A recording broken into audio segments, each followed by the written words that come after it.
All right. So again, my name is James Larot. I'm with IPPS, also a USPPS member. And today's program, one of two, will be the Victory First Day covers of 1945.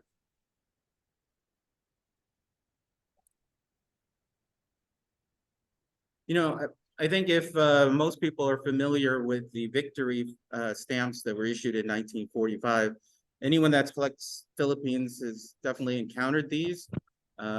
They were issued to herald the liberation and the return of the Americans to the Philippines. This was an official overprinting by the U.S. Bureau of Engraving and Printing. They overprinted the Philippine issues, the issues of 1937 through 1940, with the legend Victory and Commonwealth in black. And these are listed in your Scott catalog as Scott number 485 to 496, and also E10 for the special delivery stamp overprint. Just to clarify, this presentation doesn't cover the Victory overprinted postal cards. We're just focusing on the stamps in this presentation. One thing that I should clarify is that the Victory overprint was not an additional overprint on previously overprinted Commonwealth stamps.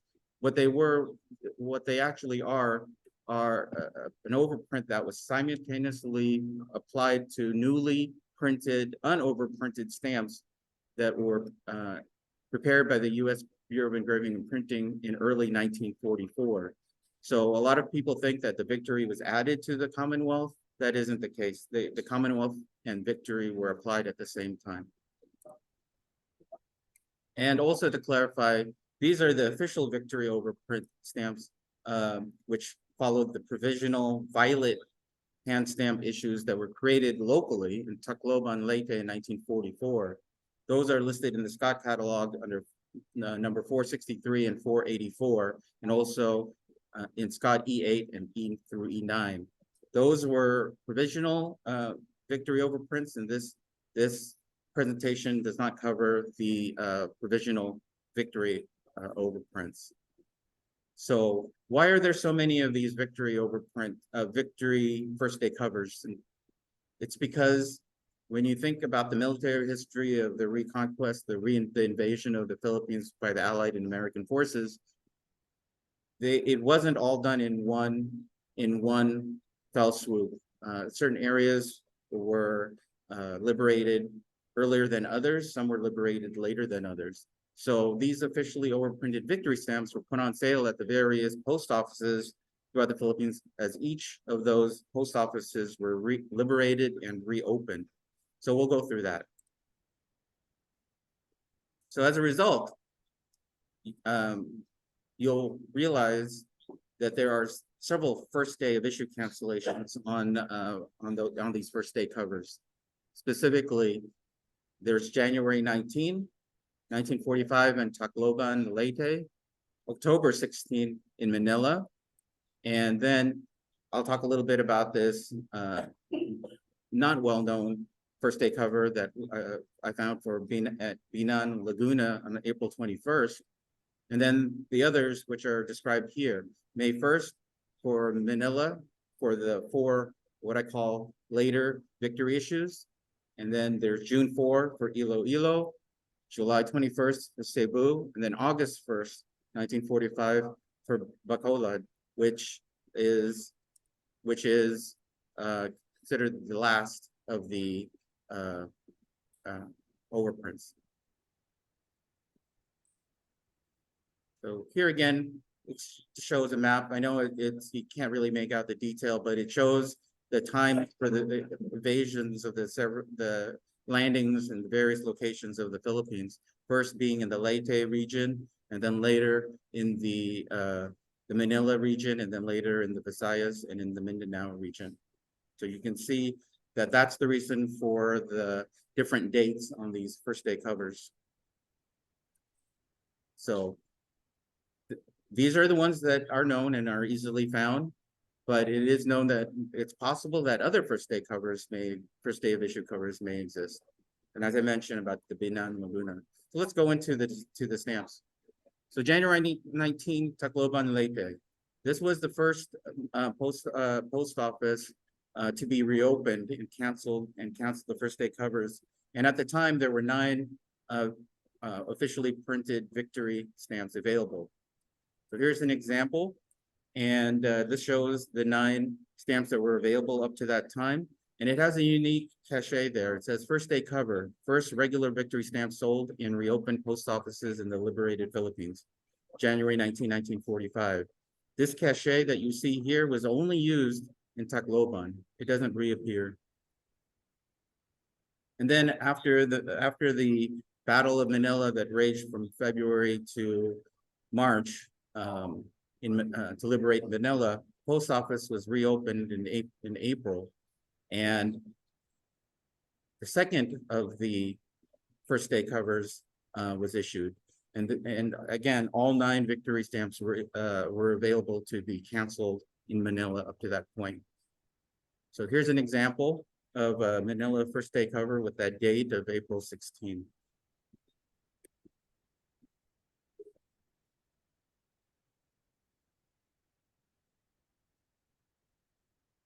This is another first day cover of showing the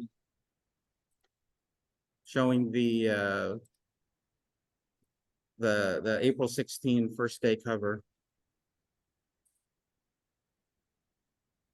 Now, one thing I want to mention here is, whoops, sorry. Let me back up. That you might find on some of these covers, this censorship mark. You'll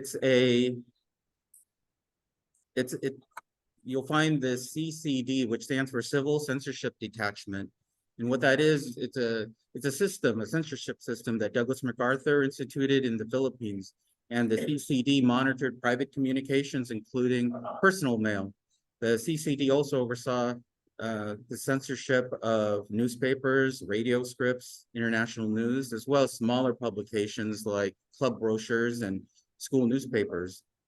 This censorship system was later used in Allied occupied Japan after the war. So you can see that, you can see that censorship marking in the corner, and that PC or CP marking that you see in the shield indicates that it was censorship passed. So here's an unusual one that I recently found, and I'm not sure how common this one is, but it's for a first day cover postmarked on April 21st in Binan, Laguna. And I would assume that stamps available up to that time would be available, but so far I've only seen 1 or 2 victory stamps affixed to the first day cover, and the only ones I've seen are from this major Ashcraft, who had them postmarked for use as at PCAU 2, which was a civilian, which was a military unit that helped to organize civil affairs. So that was the civil affairs unit. He had indicated here that that this was the first post office reopened in Luzon. Although, as we know, the Manila post office issued their first day on April 16. So either he wasn't aware that Manila had issued the stamps on April 16, or perhaps he means that Luzon being any area outside of Manila itself. But this is an interesting one. It shows that new first day covers can be discovered. You know what I did for you? Be able to send the next one via. How many deliveries is stamp?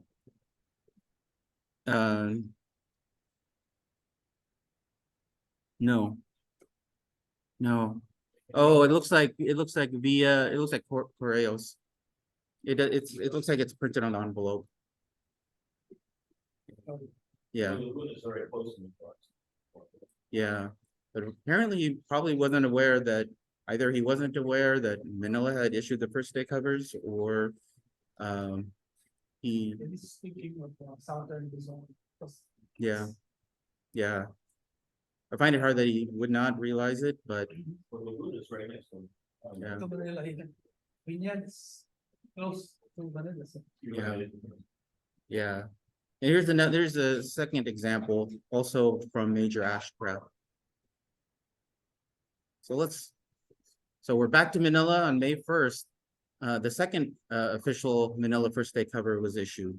And this was for 4 overprinted victory stamps, or I would call the late issues, that came later. These were issued on May 1st. These are the 30-cent orange red, the 10 peso gray, the 20 peso Hannah Brown, and also the 20-cent special delivery stamp. So here's an example on a long envelope of all of those victory stamps, total of 13 that were issued up to that point. And it has a unique official cachet. You can see that in the corner, Labor Day, calling all laborers, help your country secure employment with the U.S. Army for essential war work. That was used only for this first day issue. And you can see that this is quite it's a scarce first day cover, because to invest 10 pesos, 20 pesos on a first day cover, it's pretty costly, especially for people that are trying to recover from the war and the recent occupation. So finding all 13 on a cover is pretty scarce. Usually you'll find 11 on cover. Here's another example of all 13 on cover. And then after that, in June, Iloilo was reopened after the area was liberated. But although there were 11, all 13 victory stamps were available at that time, I've only found 11 of the victory stamps affixed. Most, if all the ones that I have seen, omit the high value 10 peso and 20 peso stamps. So here's an example of an Iloilo first day cover. Again, you can see the censorship mark at right. And I have not yet seen one with a 10 peso or 20 peso. Not sure if it was an issue with cost, or maybe, I don't know if the stamps are available in Iloilo or not. And then on July 21st, Cebu post office was reopened and started to cancel first day covers for their victory stamps. Again, I've only seen covers with the 11 victory stamps affixed. And again, the 10 peso and 20 peso stamps not being included. So here's an example with the Cebu post office with a special first day cover cancel cachet shown at left. Here's another example showing the 11 victory stamps that are most commonly found on these Cebu first day covers. And then the last of the first day covers that I'm aware of is the August 1st Bacolod post office. It was reopened, and again, 13 victory stamps were available for first day cancellations. And here's an example showing 13, including the 10 peso and the 20 peso.